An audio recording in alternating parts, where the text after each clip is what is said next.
What is happening, people? Welcome back to another episode of Gooner Down Under TV. And today I'm going to be breaking down my Arsenal 11 of the Emirates era. These videos are always fun. It's international break. There's not much Arsenal news to talk about. So I thought I would just, have a chilled video, tell you my team. Hopefully you guys can engage as well and let me know your team in the comment section below. But I don't want to hold up this video. There's probably going to be a lot of rambling here and there, and I want to get straight into it. My goalkeeper of the Emirates era is none other than our man, Ramsdale. Coming in, a lot of people had question marks about him. He'd been relegated 3 times in a row. We had Leno. We were like, do we really need to be spending so much money on another goalkeeper? But I think you just saw as soon as he stepped in, our entire style of play developed. It transformed. That's when we really started playing our best. Ramsdale's been a massive shock to us all. And for me, I think, his intensity is exactly what you want from a goalkeeper. He comes out, collects the ball, makes some, superb saves every now and then. Good distribution. I think he's got everything you want. It's funny because I feel like a lot of people now are already wanting to see Raya in goal just because it's something new.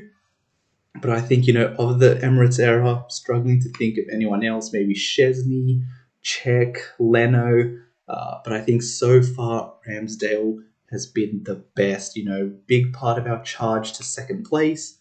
Hopefully we can top that. But I think he is by far our best goalkeeper. That's one position down. Hopefully that wasn't too controversial.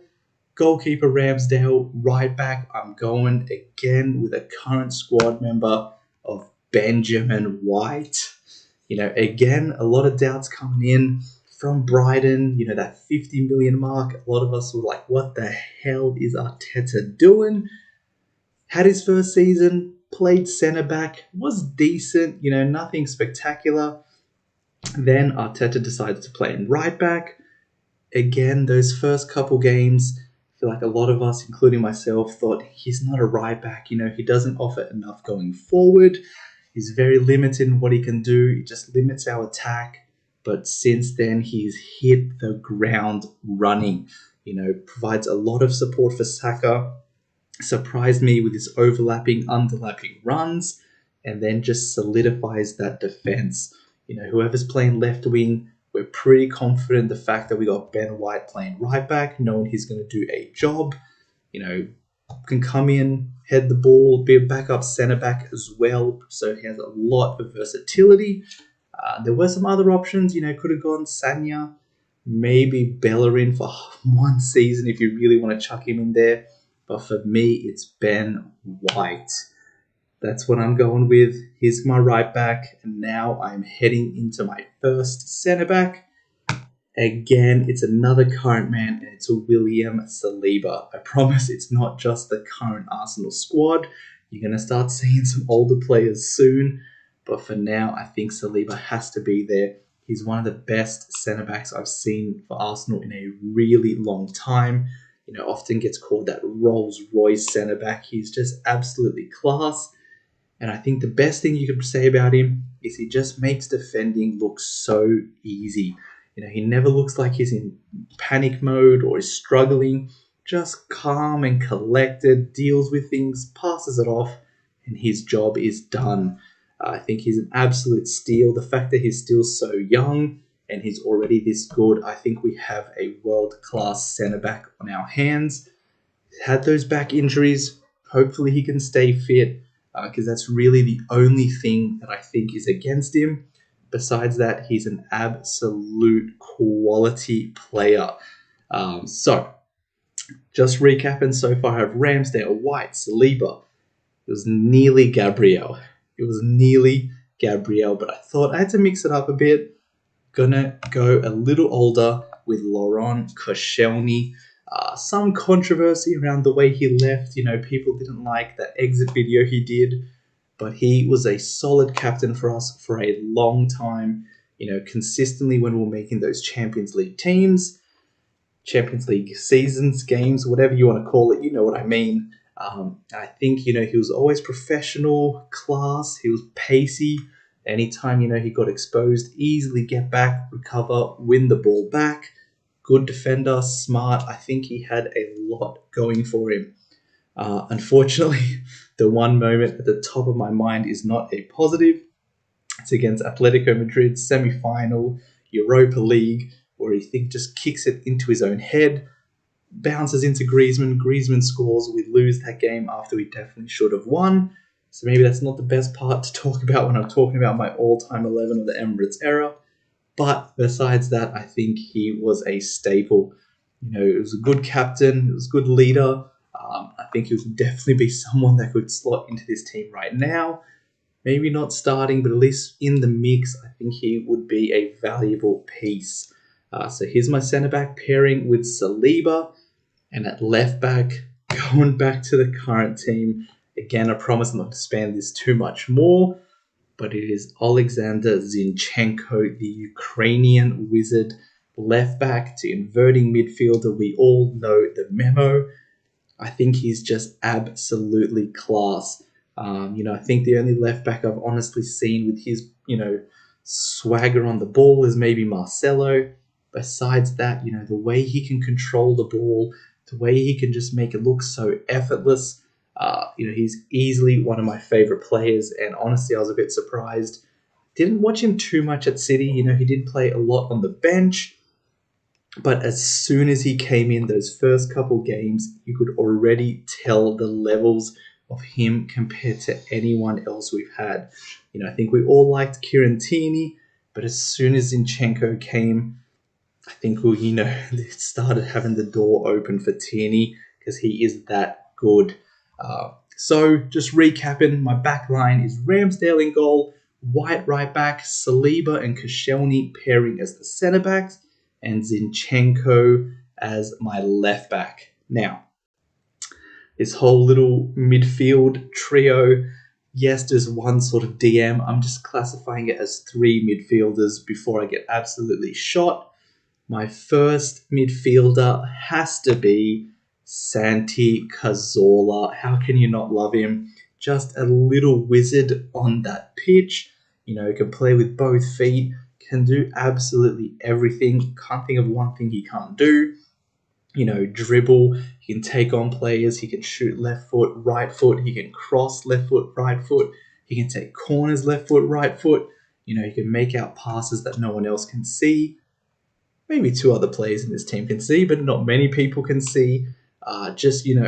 Similar to Zinchenko, where he's just so class on the ball. I think, if we had Cazorla now, that would be absolutely perfect. Could you imagine him and Declan Rice playing together? I think that would be absolutely amazing. But first midfielder, I am going with little magician Santi Cazorla. And next, Cesc Fàbregas. Another sort of maybe controversial player. Unlike Cazorla, who left, I think the fans all love him. Fabregas definitely divides the fan base. Yes, he left Arsenal to go to Barcelona. Then when he came back to the Premier League, had a chance to join Arsenal. Arsene Wenger didn't want him. He ended up joining Chelsea and just doing a lot with them as well.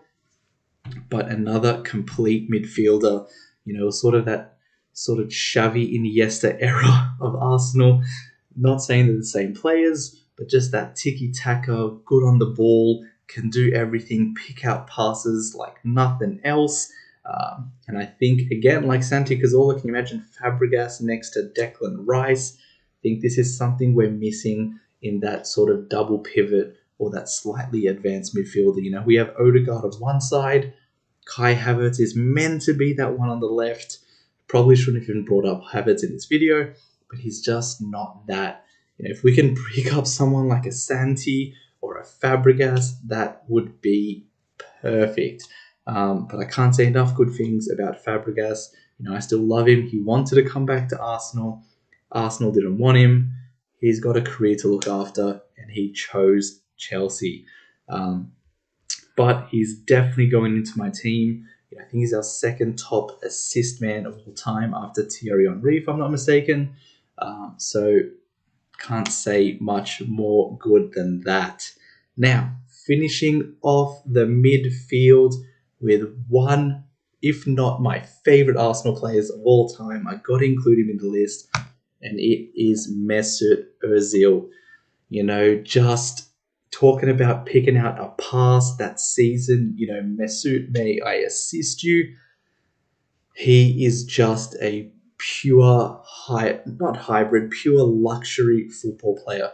Anytime he got on the ball, you had to start looking 3D dimensional all over that pitch to see who he was going to pick out, because you weren't picking it, the commentator wasn't picking it, the coach isn't picking it. Somehow he can find that player. I think he might be the best passer of the ball I've seen. Just seeing everyone, every which way. It's unfortunate, again, how his Arsenal career ended, but especially that peak season, we all thought he was going to break Henry's assist record. And then halfway through the season, Giroud's goals start drying up, Welbeck's goals start drying up. No one wants to help him out. And so unfortunately, he didn't break the record, but he's definitely done enough to make my team. Yes, it's not a very balanced midfield, but in terms of if we're able to keep that ball, we are not losing it until we create a chance. Imagine Cazorla, Ozil, and Fabregas linking up together. What a team that would be. So I'm going with Ozil. That is rounding off my midfield. We need our star boy. Right wing, I am going for Bukayo Saka. What a career this man has already had. Starting off at left wing back, moving to right wing, opposite side of the pitch both ways. And he is just growing and growing, better and better. You've got to love him as well. Seems like the most humble, lovable guy in the team. Besides that, his ability to go onto his left, create goals for others, get his own out of nothing. I think he is just growing into the star that we need. So don't need to talk too much about Bukayo. We all know what he does. We all love Bukayo. He is going into my right wing spot. Now, opposite flank. Yes, it's another dirty exit, but Alexis Sanchez has to go into this team. Played left wing. If you look at the stats as well, he got more goal contributions than Aubameyang. He was absolutely electric. That era with Ozil and Sanchez, it didn't amount to success like with titles, but it was some of the most fun I've had as an Arsenal fan. Just the way they played, linked up together, some of the goals that you'd see, just beautiful. It's a shame how he went, but he was just such a pit bull, would never give up, would fight, he'd create something out of nothing. He was our little wizard as well. I keep using the same words, but all these players are so good. Driving through players, hungry, determined, passing, all the adjectives. That is Alexis Sanchez. Some of it, is nice that he wasn't able to really do that anywhere after Arsenal, because you'd hate to see it as a rival fan. But what he did for Arsenal was amazing. If I wish sort of Cazorla was a little bit healthier during that time as well. He had a lot of injury problems, but Cazorla, Ozil, Sanchez, the way those all linked up was just fantastic. Now, don't think I've had enough controversial exits, so my last one is Van Persie. Yes, he left to United as well, but a lot of it was sort of exposing Arsenal's ways, not wanting to buy, no ambition. So you can't hate it, You can, but I at least accept it. But in terms of his, output on the pitch, he was amazing. I think he's probably the best player we've had in the Emirates Era period. I think that's pretty safe to say. The way he could just curl that ball in from anywhere. He's a good passer as well, got a lot of assists, but his goal scoring was next to none. I think the closest person we have maybe since then was Aubameyang, but I still personally think Van Persie is levels above. Just his all-around play, could do everything, and get his head on it, score, create for others. Just an absolute complete player. I think Van Persie is definitely my striker. And just, a little snippet of how I think this would play IRL. The nice Zinchenko slotting into the midfield, having that box midfield with Zinchenko, Cazorla, Ozil, Fabregas, and just creating for Sanchez, Saka, and Van Persie. Van Persie, Sanchez easily getting 20, 25 goals a game. Saka's getting 25, 30 goal outputs. Those midfielders could all get 15, 20 assists each. And, you've got a solid 3, White slotting into that back 3 with Saliba and Koscielny. As well, Sanchez and Saka have got good work rates. They can get up and down. They don't get tired at all. So they can be nice wing backs if you need. But, we're just having some fun. So this is my team. I want to hear yours down below. Let me know, do you agree with mine? Do you think I maybe got a few wrong? It'll be interesting to sort of recap this when this current crop of players move on. Can definitely see a spot here for Declan Rice, for instance. Can Martin Odegaard find his way and take off Ozil, Fabregas, or Cazorla? That would be interesting. Maybe Martinelli, if he starts winning a couple Champions Leagues. Does he earn that spot over Sanchez? All discussions to be had. But again, leave your comments down below. Make sure to like and subscribe as well. It really does help out the channel. But for now, I'm going to rest. I've been talking about this team too much. I'm getting too amped up thinking that's our current squad. It's not. I'm going to chill. We've got Everton coming up this weekend, so stay tuned for my preview. Besides that, that is all for me. Peace.